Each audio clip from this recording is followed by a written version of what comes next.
Foram três anos de briga dentro do governo. Hoje, nessa segunda-feira, a Petrobras ganhou a queda de braço e o IBAMA autorizou o início da exploração de petróleo na bacia do Rio Amazonas. Isso não quer dizer que nós vamos ver poços em alto mar na altura do Amapá, não ainda. A permissão é de exploração, não é de produção. Isso quer dizer o seguinte: nos próximos 5 meses, isso inclui o período em que vai ocorrer a COP30 no Pará, a Petrobras vai poder fazer perfurações numa área 175 quilômetros da costa brasileira. O objetivo é de obter mais informação sobre a geologia do local. O objetivo é ter certeza de que tem petróleo, ter uma noção de quanto petróleo é e de onde perfurar poços definitivos. Sem essas informações, a decisão de produzir ou não pode ser tomada. O processo foi longo e não foi só político, tem um imenso debate técnico que ocorreu por trás da briga. E o IBAMA concedeu a licença porque foi pressionado politicamente. Existem 2 documentações que a Petrobras precisava apresentar: o relatório de impacto ambiental e o estudo de impacto ambiental, o EIA-RIMA. O RIMA foi aprovado, o EIA não. O IBAMA considerou que havia problemas no monitoramento da fauna marinha, na modelagem de dispersão de óleo, nos impactos cumulativos na resposta emergencial. Isso quer dizer o seguinte: furou, tem um acidente, vaza petróleo no oceano, o que acontece? Para onde as correntes levam esse óleo? Como contém? Como se resgata os animais que foram encharcados de óleo? Correntes no Equador, elas são diferentes. Está no centro do mundo, isso quer dizer que, dependendo do micro lugar em que acontece, vai para o norte, vai para o sul, a movimentação é toda caótica.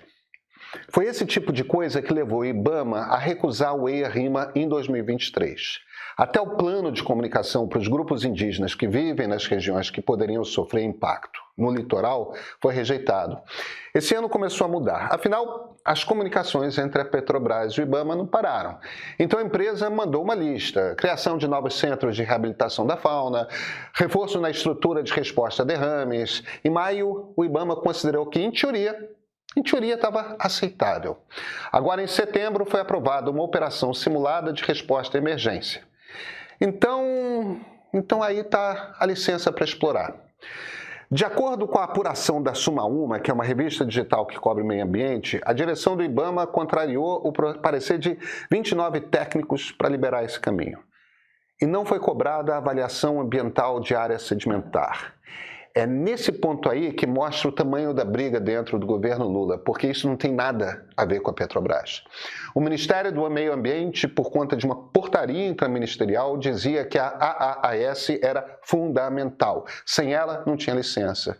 De quem é a obrigação de produzir essa avaliação? Do Ministério das Minas e Energia. Se o ministro Alexandre Silveira tivesse mandado fazer essa avaliação ali no primeiro dia como ministro, estava pronta no final do ano passado. Silveira decidiu que não ia fazer. Marina Silva exigia. Virou ponto contingencioso. O IBAMA e a Agência Nacional de Petróleo definem o que tem de entrar na avaliação, o Ministério faz. Esse estudo serve para entender o potencial de impacto ambiental e socioeconômico de grandes bacias sedimentares. É para entender que tipo de problema pode ter. Faz-se o estudo para poupar um gasto imenso de dinheiro das companhias petrolíferas. Então, qual é a consequência? Sem a avaliação que o Ministério tinha de fazer, o IBAMA precisou liberar a exploração só com EIA-RIMA. A diferença é a seguinte: essa licença serve para um único poço, o Poço de Morfo. Serve para explorar, não para produzir. Todo o resto da região ainda está bloqueado. Sim, o governo Lula quer poder avançar com essa operação e o Planalto vê essa licença como vitória. Ela veio debaixo de uma imensa pressão política. Mas o problema não acabou. Sem avaliação, o que foi permitido, no fim das contas, é ir lá e ver se tem petróleo num círculozinho no meio de um mapa gigante. Que pressão política! Gente, esse anúncio de hoje tem a ver com todo o jogo político brasileiro. Tem a ver com a briga por definir quem é o sucessor de Luiz Roberto Barroso no Supremo. Tem a ver com quem vai ser o candidato ao governo de Minas Gerais do governo. Tem a ver com a relação entre Lula e Gilberto Kassab, com quem vai apoiar Lula na eleição presidencial de 2026. Essa licença tem a ver com a briga para manter os vetos presidenciais às regras de licenciamento ambiental no Brasil. Vocês lembram que o Congresso Nacional mudou a lei ambiental e permitiu que projetos com médio potencial poluidor tenham autolicenciamento? Ou seja, quem se interessa pelo projeto pode simplesmente dizer que já satisfaz as condições para ter licença e pronto? Foi vetado. O Congresso pode ou não derrubar o veto. Liberar a exploração de morfo tem impacto nessa votação. Como que esse jogo se entrelaça? Vem comigo. Ai, ai. Eu sou Pedro Doria, editor do Meio. O Meio está com uma promoção imperdível. Primeiro mês de assinatura por R$ 2,99. É a oportunidade perfeita para você conhecer tudo que o Meio Premium oferece. Newsletters especiais às quartas e domingos, streaming com acesso a todo o nosso catálogo, como originais do Ponto de Partida série, desconto em cursos, acesso à comunidade VIP de assinantes, tudo concentrado num só lugar por menos de R$ 3. Por menos de R$ 3. Vale experimentar. Aproveita que é só essa semana. Só essa semana. E esse é o Ponto de Partida.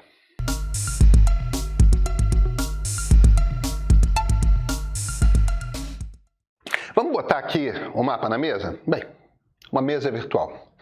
Presidente do Senado, Davi Alcolumbre, União Brasil do Amapá. Líder do governo no Congresso, Randolfo Rodrigues, Partido dos Trabalhadores do Amapá. Governador do Amapá, um jovem e talentoso político chamado Clécio Luiz, do Solidariedade. Os três são aliados regionalmente e seus interesses a respeito do petróleo na Foz do Amazonas são os mesmos. Macapá é uma cidade em que quase todo o dinheiro vem daqueles que são funcionários públicos. A economia do Estado, que só virou Estado na nova República, vem de o Estado existir. Quando aquele lugar começar a produzir petróleo, se começar, a economia local vai dar um salto. A exploração é um tema muito popular lá. Não tem qualquer político de esquerda ou de direita ali que tenha opinião contrária. E tem outro ponto, tá? Mesmo entre ambientalistas, compreende-se ao menos que mais ou menos que a transição para o carbono zero vai ser feita com dinheiro do petróleo. Quem é o ministro das Minas e Energia? Alexandre Silveira, PSD, o partido de Gilberto Kassab, de Minas Gerais. Sabe quem também é senador pelo PSD de Minas? Rodrigo Pacheco, ex-presidente do Senado, principal aliado político de Davi Alcolumbre. Pacheco quer ser ministro do Supremo. Alcolumbre quer Pacheco ministro do Supremo. Tem vaga no Supremo, mas Lula quer indicar para a vaga o advogado-geral da União, Jorge Messias. Sabe, o Messias da Dilma. Quem aprova ministro do Supremo? O Senado. Parece má ideia brigar com o presidente do Senado numa hora dessas, não é?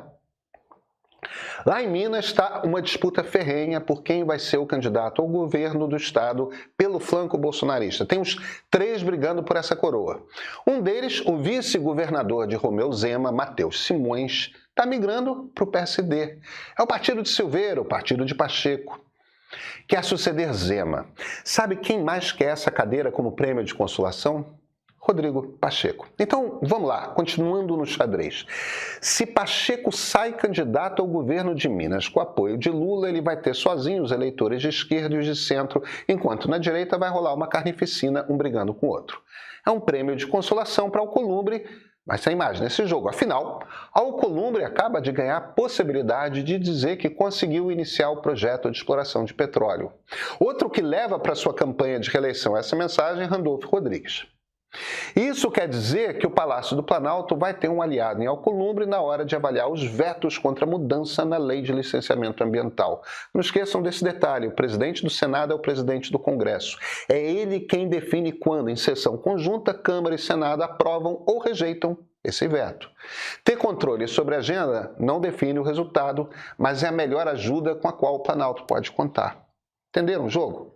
Aí é isso. Nada está resolvido. Alexandre Silveira se recusa a completar a avaliação de área sedimentar. Uma portaria interministerial exige que esse documento seja aprovado. Conseguiram dar um jeito de o IBAMA autorizar a investigação de um pontinho no meio do mar imenso. Mas a manchete é bonita. IBAMA autoriza, Petrobras vai perfurar. Assim, o Palácio do Planalto dá uma vitória para Alcolumbre, ajeita a reeleição de Randolph, limpa o conflito pelo Supremo, começa a arrumar a sucessão de Minas, tudo numa tacada só. Mas impõe uma derrota a Marina Silva às vésperas da COP30. No mundo em que o grande vilão é Donald Trump, o risco disso manchar o Brasil internacionalmente é pequeno. Quem está certo nessa briga? Aí é bastante mais difícil, tá? Alexandre Silveira é um político ruim. Se tocasse a avaliação, teria muito menos tensão nessa briga toda. Ele criou muito do problema. Mas quem defende que o Brasil explore petróleo ali em cima não está de todo errado. Vai se fazer dinheiro com petróleo por um tempo. Os países europeus não estão deixando de explorar. Ainda assim, se criou um conflito entre o Ministério do Meio Ambiente e o das Minas e Energia que gerou uma quantidade imensa de atrito e tornou a exploração muito impopular. Uma pesquisa divulgada hoje revela que 60% dos brasileiros são contra. Pois é. Às vezes, as brigas políticas acontecem por escolha dos governantes. Os problemas do governo Lula não estão apenas no Congresso Nacional. Alguns começam em casa, na esplanada dos ministérios. Veja, o Ministério do Meio Ambiente não está errado em querer estudos amplos e claros. Informação ajuda a fazer tudo direito. Aliás, quem é o ministro responsável por evitar conflitos que virem crises de imagem do governo é o ministro da Casa Civil, Rui Costa. Toma, cara, é tua.